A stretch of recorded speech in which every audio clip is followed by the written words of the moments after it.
Bismillah, Assalamualaikum warahmatullahi wabarakatuh. Perkenalkan, nama saya Khadijah dengan NIM 31502400149. Pada kesempatan ini, saya akan mempresentasikan materi tentang sejarah pendidikan Islam pada masa Abbasiyah. Materi ini saya susun untuk memenuhi tugas ujian tengah semester berdasarkan artikel karya Fakhrur Rahman, Syamsul Qamar, dan Laude Ismail Ahmad. Melalui presentasi ini, saya akan menjelaskan bagaimana tujuan pendidikan, lembaga-lembaga yang berkembang, sistem pendidikan, serta kemajuan ilmu pengetahuan pada masa tersebut. Harapan saya, semoga presentasi ini dapat memberikan gambaran yang jelas mengenai bagaimana pentingnya peran dinasti Abbasiyah dalam membangun tradisi keilmuan Islam. Selanjutnya, pendahuluan. Yang pertama, pendidikan Islam mengalami pasang surut sejak masa Rasulullah SAW. Yang kedua, masa Abbasiyah dikenal sebagai masa keemasan peradaban Islam. Yang ketiga, pada masa ini, ilmu pengetahuan berkembang pesat dan lembaga pendidikan mulai terstruktur. Maksudnya, pada masa Abbasiyah, pendidikan Islam mengalami perkembangan yang sangat pesat.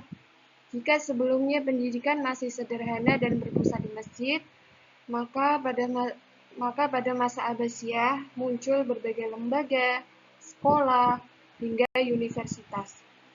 Inilah fase yang sering disebut sebagai masa keemasan pendidikan Islam. Nah, perkembangan ini dipengaruhi oleh stabilitas politik, kemajuan ekonomi, dan perhatian khalifah terhadap ilmu pengetahuan. Selanjutnya, latar belakang dinasti Abbasiyah. Yang pertama, berdiri setelah runtuhnya dinasti Umayyah. Yang kedua, didukung kuat oleh kaum Mawali, terutama dari Persia. Yang ketiga, Baghdad menjadi pusat pemerintahan dan pusat perkembangan ilmu. Nah, maksudnya di sini adalah dinasti Abbasiyah berdiri setelah runtuhnya Bani Umayyah. Mereka mendapat dukungan dari kaum Mawali, terutama dari wilayah Persia dan Khurasan. Nah, ketika Abbasiyah berkuasa, pusat pemerintahan dipindahkan ke Baghdad, yang kemudian berkembang menjadi pusat ilmu pengetahuan dunia. Pada masa inilah muncul gerakan penerjemahan besar-besaran, pendirian perpustakaan, dan berkembangnya tradisi ilmiah. Selanjutnya ada tujuan pendidikan masa Abbasiyah. Yang pertama, tujuan keagamaan dan akhlak, yakni membaca dan menghafal Al-Quran. Yang kedua, ada tujuan kemasyarakatan, yaitu membentuk masyarakat berilmu dan beradab. Yang ketiga, tujuan intelektual, yaitu kecintaan terhadap ilmu dan pengembangan keilmuan. Yang keempat, tujuan material, yaitu memperoleh pekerjaan dan kehidupan. Nah, pada masa Abbasiyah, tujuan pendidikan di sini menjadi semakin beragam. Tadi yang pertama ada tujuan keagamaan, yaitu dengan membentuk akhlak dan pemahaman agama yang benar. Terus ada tujuan kemasyarakatan, yakni menciptakan masyarakat yang berpengetahuan dan beradab. Yang ketiga ada tujuan intelektual yang mengembangkan ilmu pengetahuan tanpa batas. Yang keempat ada tujuan material seperti mempersiapkan generasi untuk bekerja dan berperan dalam pemerintahan.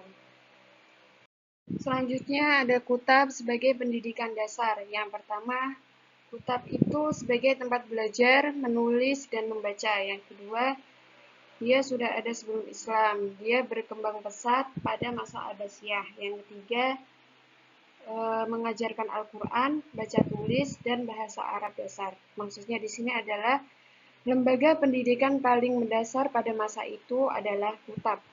Nah, kutab adalah tempat anak-anak belajar menulis, membaca, dan menghafal Al-Quran.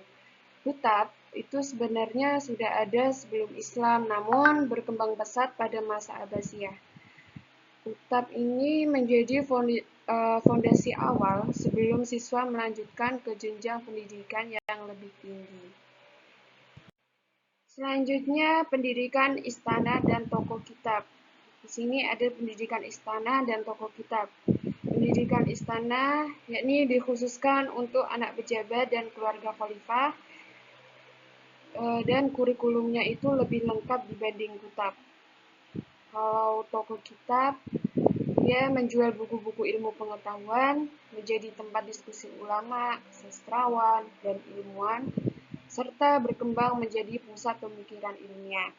Nah, di sini maksudnya bahwa selain kutab, ada pula pendidikan istana, yang dimana pendidikan ini itu diperuntukkan bagi anak-anak pejabat dan bangsawan agar siap memimpin ketika dewasa.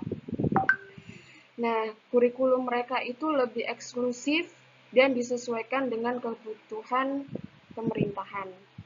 Kemudian muncullah toko kitab, yang dimana tempat jual beli buku dan tempat berkumpulnya ulama serta cendekiawan.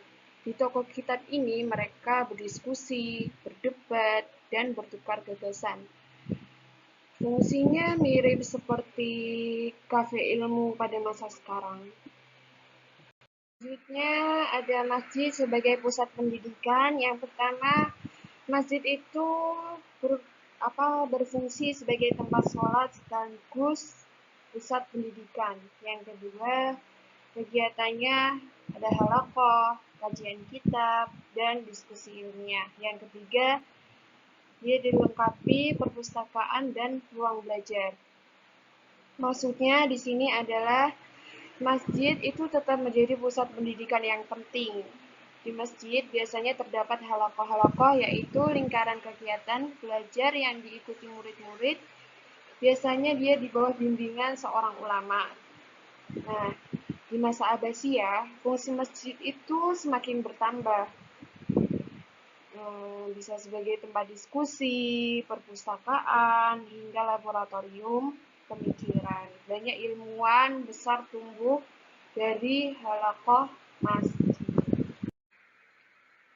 Selanjutnya ada sistem pendidikan sekolah formal. Yang pertama, sekolah muncul karena kebutuhan ruang belajar di luar masjid. Yang kedua, memiliki kelas-kelas khusus dan mengajar kitab. Yang ketiga, mengajarkan ilmu agama dan ilmu umum. Yang keempat, lahirnya madrasah-madrasah besar pada era ini. Maksudnya, karena perkembangan ilmu itu semakin luas, kegiatan belajar akhirnya dipindahkan dari masjid ke bangunan khusus yang disebut dengan madrasah atau sekolah. Nah, sekolah menawarkan kurikulum lebih terstruktur, tempat belajar yang lebih kondusif, serta ruang-ruang khusus untuk kajian agama maupun ilmu-ilmu umum. Nah, disinilah awal mula sistem sekolah formal dalam dunia Islam. Selanjutnya ada perkembangan ilmu pengetahuan, yang dimana ilmu agama itu pasti berkembang. Di sini ada tafsir, hadis, fikih, dan ilmu kalam. Yang kedua ada ilmu umum. Ilmu umum di sini maju pesat. Sekarang ada kedokteran, astronomi, matematika, filsafat, sastra. Terus yang ketiga ada Bait al-Hikmah. Bait al-Hikmah ini menjadi pusat penerjemahan dan penelitian. Nah, penjelasan di sini yaitu pada masa Abbasiyah, dia itu perkembangan ilmu pengetahuan itu sangat pesat. Tidak hanya ilmu agama aja, tetapi juga ilmu umum seperti kedokteran, matematika, astronomi, geografi, sains, dan filsafat. Nah, lahirnya Bait al-Hikmah di sini menjadi pusat penerjemahan dan penelitian besar. Para ilmuwan seperti Ibnu Sina, Al-Farabi, Al-Khwarizmi, dan lainnya lahir pada masa ini. Nah, perkembangan ini menjadikan dunia Islam itu sebagai pusat ilmu global. Selanjutnya, kesimpulan yang pertama, masa Abbasiyah adalah puncak perkembangan pendidikan Islam. Yang kedua, lembaga pendidikan berkembang dari kutab, masjid, hingga universitas. Yang ketiga, ilmu agama dan sains berkembang seimbang. Yang keempat, kemajuan ini sangat dipengaruhi oleh dukungan khalifah, fasilitas, dan tradisi intelektual yang kuat.